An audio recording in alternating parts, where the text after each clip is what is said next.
We stood up a task force out in my Northern Virginia field office, and we said, let's let good cops be cops. Let's get them the intelligence and what they need, and let's get the red tape out of their way, and let's get DOJ partnered up with us to bring great prosecutions. What we did in Northern Virginia, thanks to Terry Cole and Governor Youngkin and the team, we stood up a task force out in my Northern Virginia field office, and we said, let's let good cops be cops. Let's get them the intelligence and what they need, and let's get the red tape out of their way, and let's get DOJ partnered up with us to bring great prosecutions. And that's exactly what we did. In 1 month, we arrested 545 violent felons.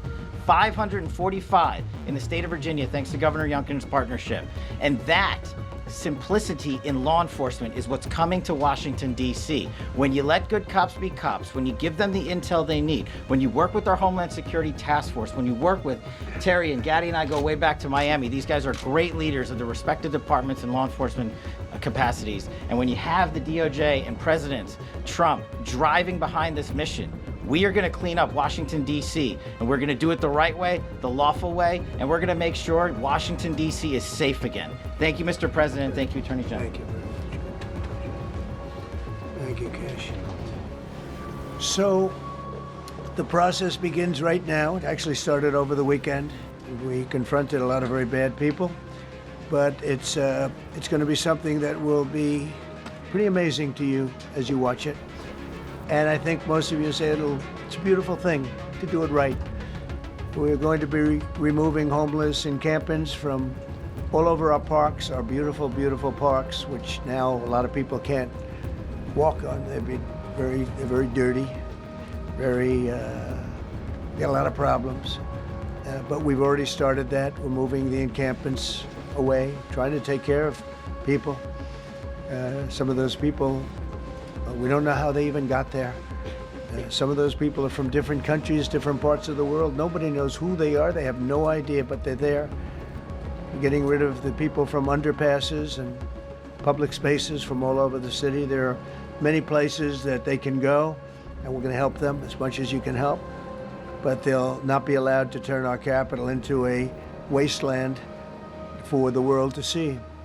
The Metropolitan Police Department and the federal authorities will be supported in the effort, a really big effort, the 800 DC National Guardsmen that we'll put on, and much more if necessary, much more.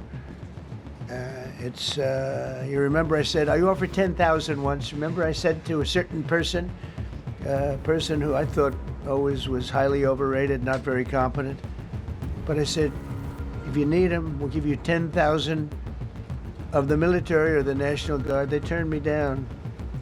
But if necessary, we're going to move service members directly to joining the Guardsmen. And that'll take place very rapidly, and that'll be done in conjunction with Pam and with Pete and everybody else.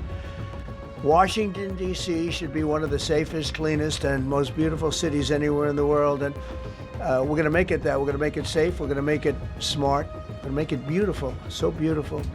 Some of the buildings, we're going to add to it. You see what we've done at the White House. The White House is a whole different building. I do that in my part-time because it's a natural instinct as a real estate person. I was very good at that, and I was very good at fixing things up. I like fixing things up. You see what's happening. The marble floors are being reinstalled, renovated, fixed. The whole place is becoming very beautiful. We're going to be adding a magnificent ballroom, most beautiful ballroom, I think, anywhere. We need it. I would have certainly loved to have had it today. I think we would have filled it up. A lot of you are standing outside, can't get in this room. I have never seen the room like this, which tells me that you want to talk about, I mean, this was a D.C. news conference. It tells me that you want to talk about crime in D.C. and beautification of D.C., but I'm going to put that's easy. And I think, frankly, fixing the crime with the pros, fixing the crime is easy too. A person who I've known for a long time, and she's been incredible. She was a fantastic, one of the best ever district attorneys in New York. She was in Westchester, and she became a judge, very successful judge. And then she went into show business because she was such a good DA and such a good judge, tough judge, but fair, always fair. Nobody ever complained about that, but she was tough. And because of that and her reputation, she went into showbiz. So a lot of people don't, they think of Janine as showbiz. Actually, showbiz was not her thing. And she did great. She was on along with a couple of other of my friends on the #1 show, and she did great.